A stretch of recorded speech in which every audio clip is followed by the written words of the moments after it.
Welcome and Happy New Year. Thank you for taking the time to share with me in the early part of 2024. Let's make it a regular thing, okay? Uh, Walk with me, please, through the Word. Let's see what the Word has for us today regarding beginnings and endings. Seems like that's an appropriate topic for this time of the year. Our text is found in the book of 2 Timothy, 4th chapter, verses 9 through 11. Make every effort to come see me soon, for Demas has deserted me for love of this present world and has gone to Thessalonica. Crescens has gone to Galatia, Titus to Dalmatia. These are the words of Paul as he is imprisoned in Rome just prior to his execution.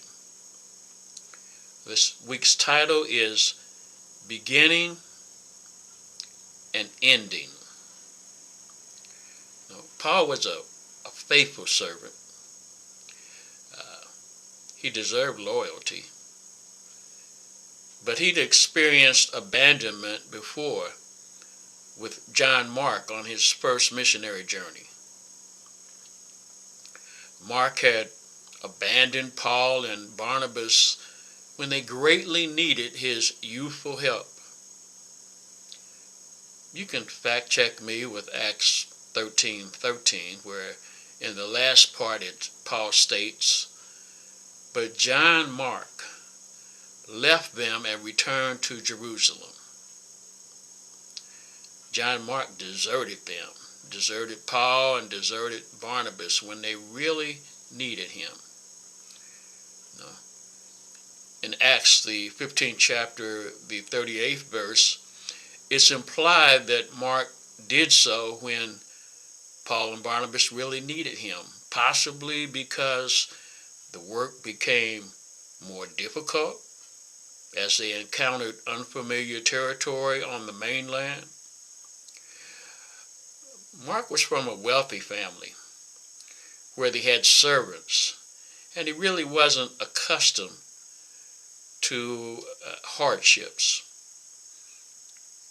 In fact, Paul may have at the time even been suffering from some sort of sickness or injury, and Paul viewed John Mark's action as a defection, an inexcusable failure on John Mark's part.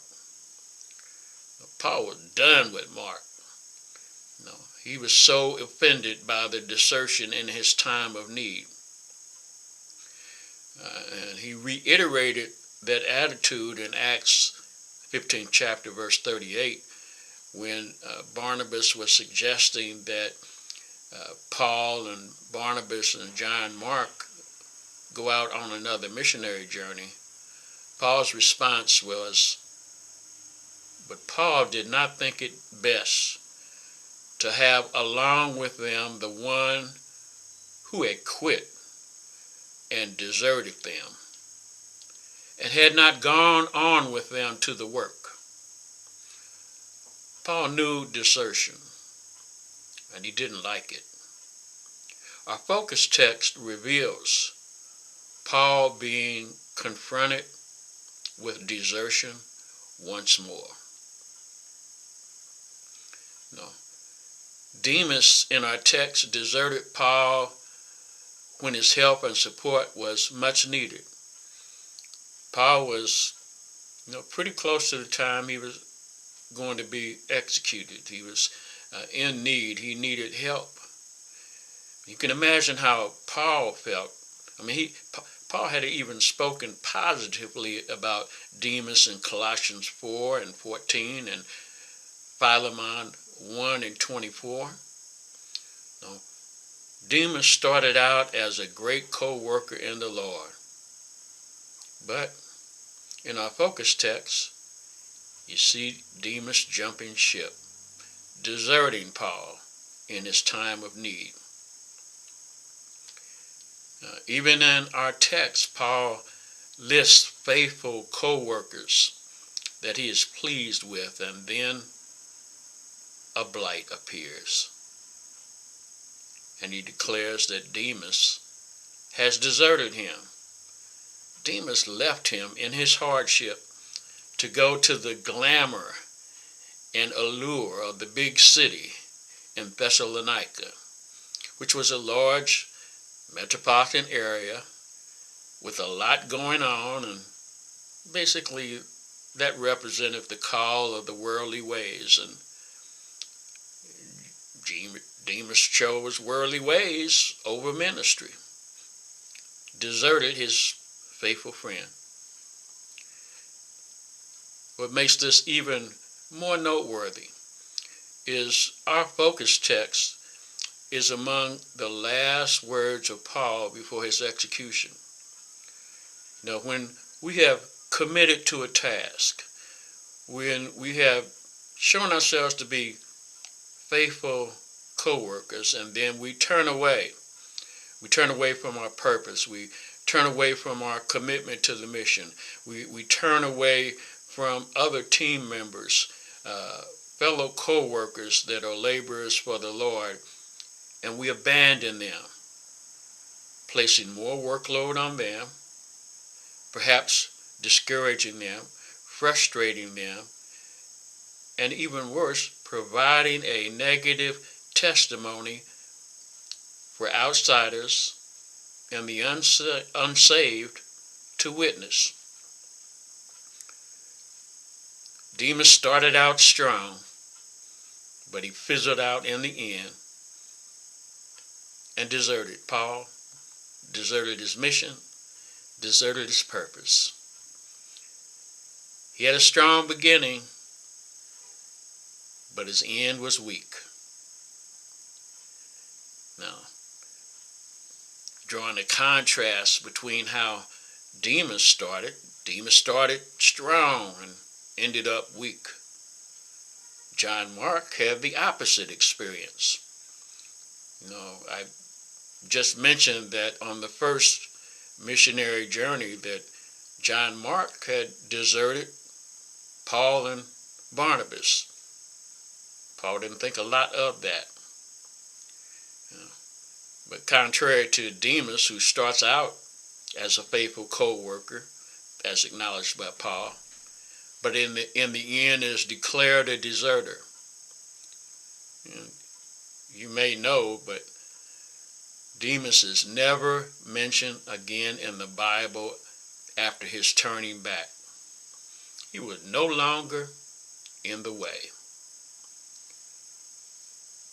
During Paul and Barnabas and John Mark's journey, when they returned to the home base, Barnabas wanted to go on another mission, but Paul wasn't having anything to do with John Mark. So Barnabas and Paul, they separated and went two separate journeys, and Barnabas took Mark with him, took him under his wing.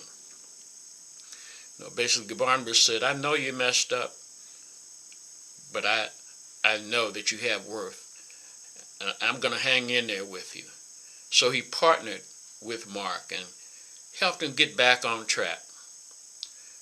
As it was with John Mark, so it is with us. Sometimes we need the support and encouragement of another to help us get back on track. Mark started out as a deserter, as he did on the first mission. But if you notice, as Paul declares in the last part of our focus text, and this is Paul who once wanted nothing to do with Mark. Paul is declaring in a portion of verse 11, Luke alone is with me. Get Mark and bring him with you, for he is very helpful to me for the ministry. Mark ends as a faithful co-worker for the Lord.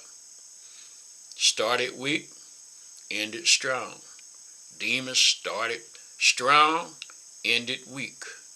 And that observation raises an important question. As we step into 2024, as it relates to your mission, your purpose, faithfulness, how will you begin your service during 2024?